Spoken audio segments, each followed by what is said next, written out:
Now, reported in this week's Farmers Weekly by Neil Wallace, there are drought meetings already happening in South Canterbury and North Otago as parts of the region grapple with 50 to 60% of their normal annual rainfall so far this year. I'm being told this is quite the case around many parts. Farming leaders say low pasture covers has prevented early season harvesting of silage and baleage and prompted a run on any surplus feed, barley or supplementary feed. Yet, lambing percentages, docking percentages and tailing, of course, up. But where are we heading to going into the summer? Phil Duncan, the head weather analyst for WeatherWatch, joins us now. Evening, Phil. Good evening, Sarah. How are you? Good. There's many eager people listening and watching to Sarah's Country and, of course, following WeatherWatch very closely to what's going on. Now, let's firstly talk about this latest shower across the country. There was a bit in it, but not really enough. No, it was trapped. The rain that moved up the country was trapped between two highs. So as it moved into the North Island, it really fell apart.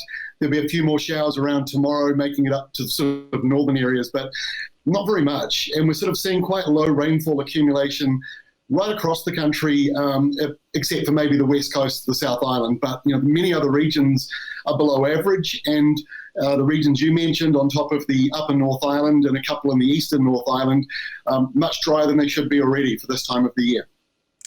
And it's not so much about grass growth for farmers and growers, is it? It's these much needed recharge to our aquifers and our storage dams across many parts of the country. A dry autumn, a dry winter, and then spring's been very much the same. Do we have a abnormal summer on the cards? I don't know just yet, because we've got La Nina building and that will peak in December and January. And I keep saying La Nina is a silver lining, but not a silver bullet. It's something to be positive about, but we're not guaranteed to get rain from it. We're not guaranteed to get a tropical cyclone that will dump rain from it. In fact, at the moment, we need to clear away the high pressure that's between us and the tropics. Now, that high pressure has been frequently coming into New Zealand from Australia for a year and a half. So you're talking about aquifers. That's the problem. It's not so much on the surface where the droughts have eased in a lot of areas. Many places are lush at the moment, although some in the north are now getting a little dry. But it's more the long-term effect of being in a rainfall deficit for 2 years now in some places, which is highly unusual. And it seems to be due to high pressure coming out of Australia just almost consistently across parts of New Zealand. What about snow hitting the Alps and moving north more and more?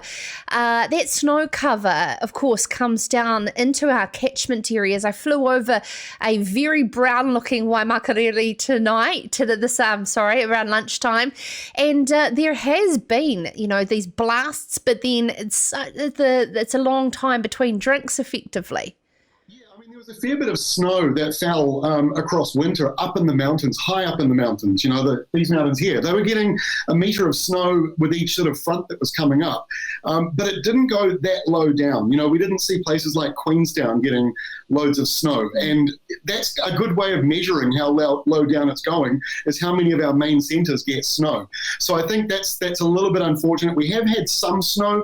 I think the rivers in the South Island are probably faring a little better than those in the upper North Island. So there's one positive, at least for parts of Canterbury and Otago. And Phil, I've had a lot of comments coming in how you were absolutely bang on the money with this latest rainfall. How do you do it, and why is WeatherWatch gaining so much popularity around the country for ensuring that farmers can actually gauge exactly what's about to happen? Predicting the weather is like predicting the US election, is it not? Think you've got it mapped out and suddenly something changes, and it can be something big that's small. It's a small change but has a big consequence. One of the things that we've always done differently to NIWA Met Service is that we lie awake worrying about getting it wrong. That's something that we do differently in the private sector to maybe the public sector. It's more personally attached to you. So we might get a couple of big things wrong. That's the end of us, So we have to be more accurate. The other big part of it is that we we're really open to computers, really open to the technology, and that's why we've done a deal with IBM. So we're an official business partner of IBM. IBM own weather.com, and their data goes through IBM Watson, which is the largest supercomputer in New Zealand.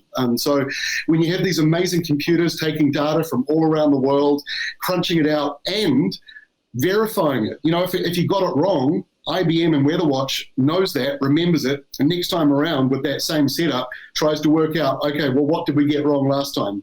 So that's what we're doing differently, and I think the personal accountability and the fact that I've traveled a lot around this country, in the rural sector, growing up around it, seeing how small things in the weather that didn't affect the city folk really affected the farming folk, and so that shaped me into what we've set up now. Oh, Phil, it's an absolute pleasure to continue to have you on Sarah's Country.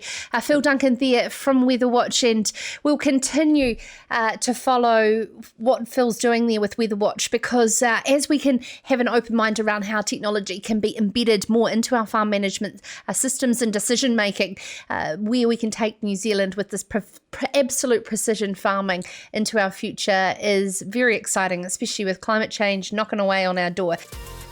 This is Sarah's Country.